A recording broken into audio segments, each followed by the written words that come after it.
आज हम perfect competition का मीनिंग, डेफिनेशन और फीचर्स देखने वाले हैं। 10 में से 7 पेपर में यह आता है, बाकी के 3 पेपर में इक्विलिब्रियम ऑफ परफेक्ट कंपटीशन आता है। ये 2 मार्क का सिर्फ कंसेप्ट आ सकता है, 4 मार्क का छोटा सा शॉर्ट नोट आ सकता है, लेकिन आया तो 8 मार्क का बड़ा क्वेश्चन भी आ सकता है फीचर्स का। At the same time perfect competition का मोनोपोली और मोनोपोलिस्टिक के साथ भी डिस्टिंग्विश 4 या 5 मार्क का आता है।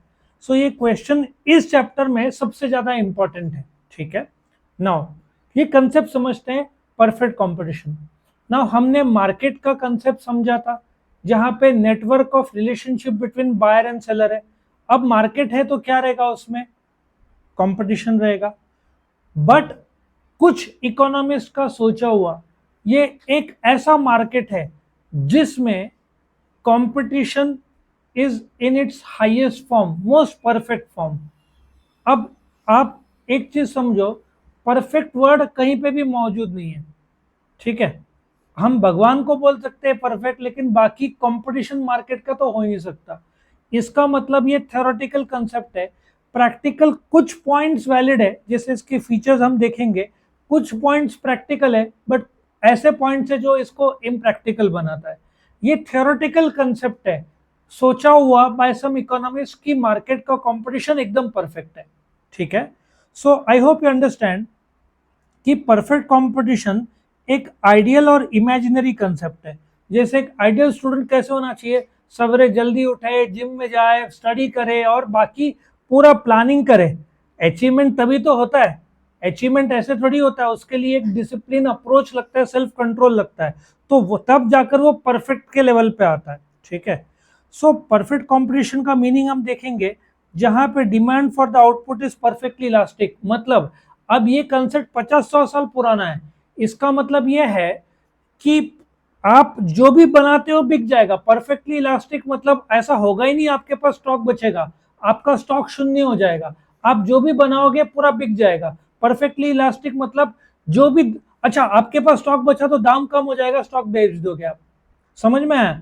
तो ये एक ऐसा कंसेप्ट है जिसमें आप जो भी बनाओगे बिक जाएगा। यदि डिमांड नहीं है तो आप दाम कम कर दोगे, बहुत ज्यादा डिमांड है तो आप रेट बढ़ा दोगे, शॉर्टेज नहीं होगा ना सरप्लस होगा, जो बनाओगे वो बिक जाएगा। ठीक है, सो ये मार्केट में बहुत सारे बायर और सेलर है, ये अभी मैं फीचर में बताऊंगा, उसमें आपको काम में आएगा। सो आपको इतना ही याद रखना है। ठीक है, आइडियल और इमेजिनरी कंसेप्ट है, कुछ इकोनॉमिक्स का दिया हुआ कंसेप्ट है, प्रैक्टिकल कंसेप्ट नहीं है। डेफिनेशन आपको लर्न करना है। अब शुरू करते हैं, बड़े ध्यान से सुनना, एक एक करके मैं बताता हूं। Large number of seller and buyer, इसको 2 अलग पॉइंट में आप कर सकते हो। पहला पॉइंट सेलर। नाउ इकोनॉमिक्स में सिंगल सेलर को क्या बोलते हैं? फर्म बोलते हैं। क्या बोलते हैं? फर्म बोलते हैं। और ग्रुप ऑफ फर्म को क्या बोलते हैं? इंडस्ट्री। अब ओसी का कंसेप्ट मत लाना, इंडस्ट्री जो रॉ मेटेरियल को फिनिश गुड्स में कन्वर्ट करता है, संबंधी नहीं। संबंधी नहीं मतलब संबंधी नहीं। फर्म कैन बी दुकान, can be manufacturing industry, hospital, school, classes, सब फर्म माना जाएगा। एयरलाइन, अच्छा जियो क्या है? फर्म है इकोनॉमिक्स में, जबकि वो कंपनी है कमर्शियल भाषा में। सो इकोनॉमिक्स में जियो को फर्म बोलेंगे, एयरटेल को फर्म बोलेंगे, बीएसएनएल को फर्म बोलेंगे, वोडाफोन को फर्म बोलेंगे। चारों को जोड़ दो तो क्या बन जाएगा? इंडस्ट्री। सिंगल लेवल पे क्या बोलेंगे? फर्म। सो पहले तो आप समझो कि इस टाइप ऑफ मार्केट में इतने ज्यादा फर्म है, इतने ज्यादा फर्म है कि कोई भी एक फर्म ना आउटपुट को कंट्रोल कर सकता है, ना वैल्यू को कंट्रोल कर सकता है। मैं एक एग्जांपल देता हूं। नासिक में जहां पे कुंभ मेला होता है पंचवटी में, बुधवार के दिन मार्केट लगता है। नॉर्मल डेज में 20 भाजी वाले होंगे, उस दिन कम से कम 200 भाजी वाले होंगे। सो इतने सारे फर्म हो जाते हैं, मतलब कोई भी एक भाजी वाला प्राइस को असर नहीं कर सकता है, आउटपुट को असर नहीं कर सकता है। समझा? सो ये एक ऐसा मार्केट है जिसमें बहुत ज्यादा सेलर है, बहुत ज्यादा बायर है, कोई भी सिंगल सेलर असर नहीं कर सकता प्राइस को, आउटपुट को। लेकिन अब मैं एक एग्जांपल देता हूं, जैसे कि एक इलेक्ट्रॉनिक्स का दुकान है, प्राइवेटली किसी इंसान का है, वो टीवी बेचने के लिए कितने टीवी खरीदेगा?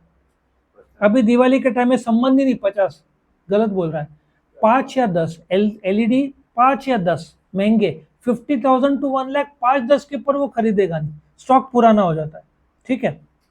लेकिन रिलायंस डिजिटल कितना लेगा? 500, पूरे देश के लिए लेगा ना। अब सेलर है सैमसंग, वो डिस्काउंट किसको ज्यादा देगा? रिलायंस। क्यों? एक अकेले बायर ने प्राइस को असर कर दिया, बल्क में ले रहा है। लेकिन यहाँ पे बायर इतने ज्यादा है और उनका बाइंग क्वांटिटी इतना कम है कि वो प्राइस को असर नहीं कर सकते, आउटपुट को नहीं। तो प्राइस और आउटपुट को असर कैसे होगा? एक पूरे मिलाकर, ये पूरे मार्केट जो डिमांड कर रहे हैं, ये पूरा मार्केट जो सप्लाई कर रहे हैं, दोनों मिलाकर जो प्राइस तय करेंगे OP, at that quantity price तय होगा। इसका मतलब प्राइस सिंगल सेलर नहीं कर सकता, सब इंडस्ट्री मिलकर करना पड़ेगा। सिंगल बायर नहीं कर सकता, सारा बायर मतलब मार्केट मिलकर करना पड़ेगा। और अल्टीमेटली प्राइस कैसे तय होता है? बायर और सेलर मिलकर। इसका मतलब कि प्राइस एक सेलर और एक बायर के ताकत में ही नहीं है। किसके ताकत में? नंबर 1 इंडस्ट्री, नंबर 2 मार्केट, दोनों मिलकर प्राइस। अच्छा, वो प्राइस जो है वो अलग से क्वेश्चन है, एक क्लियरिंग पॉइंट, वो अलग से डायमेंशन में आएगा, वो अलग से वीडियो में बताऊंगा। अब क्या समझना है? दो चीज, number 1 large number of seller, number 2 large number of buyer. इससे ही एक पॉइंट बनता है। कौन सा पॉइंट बनता है? Single price. अच्छा, आप आईफोन 16 ले लो, आप अमेजन में बिक रहा है, फ्लिपकार्ट में बिक रहा है, क्रोमा में, एप्पल के दुकान में, नॉर्मल दुकान में, 10 जगह जाओ, आपको सेम प्राइस मिलेगा कि अलग प्राइस मिलेगा? अलग ही प्राइस मिलना है। सो यहाँ पे there will be only one price. आप एक खरीदो या ज्यादा खरीदो या मत खरीदो, प्राइस क्या रहेगा? यूनिफॉर्म प्राइस ये रहेगा। यहाँ पे देखो सिंगल प्राइस, ये इसको पॉइंट नंबर 3 कर देना, क्योंकि seller buyer price, common sense है ना। सो प्राइस जो तय होगा वही प्राइस सारे सेलर उसी प्राइस में बेचेंगे, कोई डिस्काउंट देगा नहीं, या तो सारे डिस्काउंट देंगे, प्राइस एक ही रहेगा। और एक और चीज है जो अलग बनाता है इसको, प्रोडक्ट भी सेम रहेगा। इसका मतलब आईफोन 16 देखो, बेसिक 16 है, प्रो है, प्रो मैक्स है, 3 है, क्या प्लस भी है? प्लस है, 4 मॉडल्स हुए। बट परफेक्ट कंपटीशन के हिसाब से कोई मॉडल नहीं, सिर्फ एक मॉडल रहेगा, लेट अस प्रेज्यूम 16, उसमें भी कलर एक रहेगा, same size, same colour, no design change, no different models, only one model, same colour, same price, same content, same quality, same texture, same structure. आप बोलोगे ये कैसा पॉसिबल है? मैंने बताया था, ये थ्योरेटिकल कंसेप्ट है, प्रैक्टिकल कंसेप्ट नहीं है, क्योंकि इकोनॉमिस्ट का सोचा हुआ। अब 100 साल पहले एक मॉडल टी फोर्ड का आया था, वो 1918 में वर्ल्ड के आधे कार्स फोर्ड का मॉडल टी थे, ठीक है।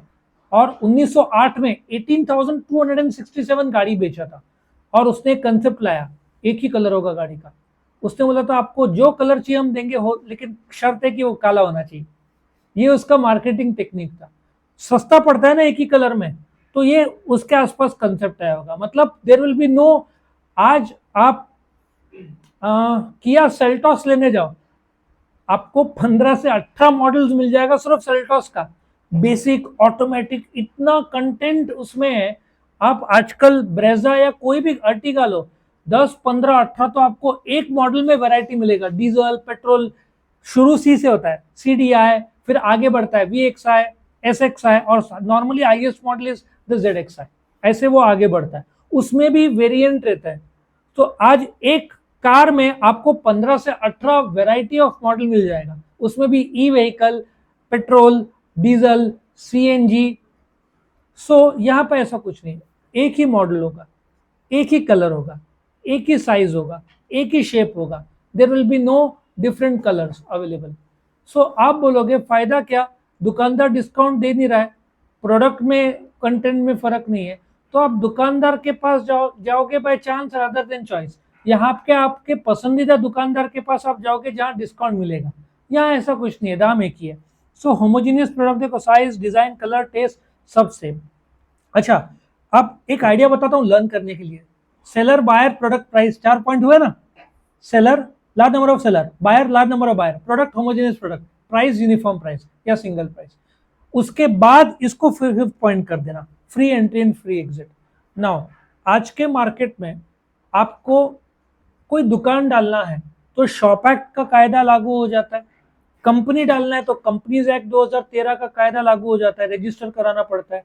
आपका टर्नओवर 20 लाख के ऊपर है तो आपको जीएसटी करवाना पड़ता है, आपको इनकम टैक्स का पैन नंबर लेना पड़ता है, नो ऑब्जेक्शन सर्टिफिकेट कहीं से रहता है, होटल के अपने कायदे, एक्सप्लोजिव जो धमाके वाले है बॉम्ब्स के अलग कायदे हैं।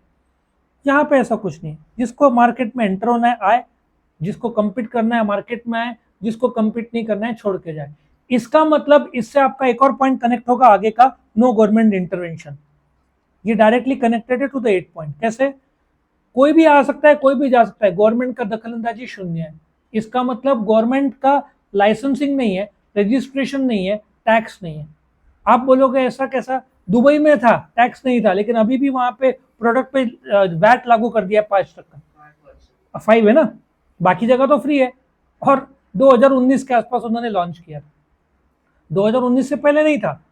वर्ल्ड के ज्यादातर देश में टैक्स आपको मिल जाएगा, लेकिन यहाँ पे no tax, no registration, no licence. Again आप बोलोगे कैसा तेरी है, लेकिन ये थ्योरेटिकल कंसेप्ट है, प्रैक्टिकल परफेक्ट मार्केट। प्रैक्टिकल कुछ पॉइंट्स बैठते हैं, कुछ पॉइंट नहीं बैठते, ठीक है। So free entry, free exit, single price. उसके बाद परफेक्ट नॉलेज। अभी आप सेलर हो, आप सोचते हो कि मैं चुपके से डिस्काउंट देता हूं तो ज्यादा बेचूंगा, आप डिस्काउंट देते हो। बाकी सेलर को परफेक्ट नॉलेज है, सो वो लोग भी दाम कम कर देंगे। अच्छा, दाम कम कर दिया तो आपका प्रॉफिट कम, तो टिक नहीं पाओगे। अच्छा, आपने दाम बढ़ा दिया कस्टमर देख के, तो कस्टमर को भी तो परफेक्ट नॉलेज है। यहाँ पे सेलर और बायर दोनों को परफेक्ट नॉलेज है। मींस ना दाम का मैनिपुलेशन हो सकता है, प्रोडक्ट का कलर भी अलग नहीं, डिजाइन भी अलग नहीं, सो दाम एक ही रहेगा। दोनों सेलर और बायर को परफेक्ट नॉलेज है। आज एक फॉरेन करेंसी आपको लेना हो, दिरहम्स लो, डॉलर लो, आप 10 अलग अलग जगह जाओगे ना, आपको रेट अलग मिलेंगे। एयरपोर्ट में महंगा पड़ता है, बैंक्स में महंगा पड़ता है, लोकल डीलर से ले सकते हो, या तो मुंबई में आपको जगह पता होना चाहिए कहाँ से आपको अच्छे रेट में मिलेगा। आप 10 जगह जाओ, आपको $1 का अलग अलग रेट मिलना है, 10, 20, 50 पैसा, ₹1 का फर्क। ध्यान लगा तो ₹2 का भी फर्क हो सकता है, डिपेंड करता है कहाँ से लेते हो। सो यहाँ पे ऐसा नहीं है, सारे सेलर एक दाम में बेच रहे क्योंकि सबको परफेक्ट नॉलेज है, सारे बायर को परफेक्ट नॉलेज है, तो दाम का मैनिपुलेशन, डिस्काउंट का मैनिपुलेशन ही नहीं है। ये एक और पॉइंट है। अच्छा, large number of seller, large number of buyer बैठता है क्योंकि मार्केट में रहते ही है, वो पॉइंट करेक्ट है। लेकिन अब जैसे perfect mobility, land, labour, capital, enterprise, एक जगह से दूसरी जगह जा सकते हैं। एज स्टूडेंट आपको लगेगा वो तो नॉर्मल है, लेकिन यदि आपके पेरेंट यदि जॉब करते होंगे तो एक जगह से दूसरी जगह नहीं जाएंगे, या आपका बिजनेस है तो आप एक जगह छोड़ के कैसे जाओगे? आपका किराना शॉप है पूना में, वो छोड़ के आप मुंबई में कैसे जाओगे? बराबर ना, सक्सेस कैसे होगा? सो यहाँ पे उसने एज्यूम किया कि लैंड, लेबर, कैपिटल, एंटरप्राइज जो चाहिए जहां पे आसानी से मूव होगा। यंगस्टर्स एजुकेशन के लिए बाहर जा सकते हैं, लेकिन द मोमेंट आप 35 प्लस हो जाते हो, आप चाहते हो एक ही जगह पे सेटल हो जाए, क्योंकि बार बार भागादौड़ी में ना वो मुश्किल होता है। सो परफेक्ट मोबिलिटी, सारे के सारे फैक्टर्स ऑफ प्रोडक्शन मोबाइल है, एजम्पशन है, ये फीचर्स है कि एक जगह से दूसरे जगह पर आप आसानी से जा सकते हो। मानते हैं लेबर बहुत हद तक जा सकता है, बहुत सारे बिहार, यूपी के लोग महाराष्ट्र में आते हैं, कैपिटल आप दूसरी जगह पर लगा सकते हो, बट जमीन कैसे मोबाइल करेंगे? और लेबर भी हर कोई मूव नहीं हो सकता। एक्चुअली हम लोग टीचर है, हमको भी मजूर बोलेंगे, मैनेजर को भी मजूर बोलेंगे, जो शारीरिक या मानसिक काम करते हो उसको लेबर ही बोलते हैं। अभी आपके पेरेंट का बिजनेस नासिक में, आप छोड़ के थोड़ी दूसरी जगह जाओगे, रीसेटल करने कितना टाइम लगता है ना। और एब्सेंस ऑफ ट्रांसपोर्ट कॉस्ट, इसमें दो पार्ट है एक्चुअली।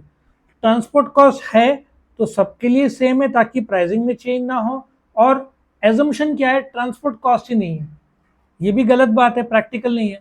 सो ट्रांसपोर्ट कॉस्ट सबके लिए इक्वल हो, मतलब दाम सेम हो, या तो ट्रांसपोर्ट कॉस्ट बिल्कुल नहीं तो भी दाम सेम हो, क्योंकि अल्टीमेटली आपको प्राइसिंग सेम रखना है। मैं आपको एक चीज बताता हूँ, आप ब्रेड लोगे ना, ब्रेड में लिखा रहेगा आउट ऑफ महाराष्ट्र ₹1 एक्स्ट्रा। देखा है कभी? गुजरात में 1 या 2 रुपया कभी देखा कर?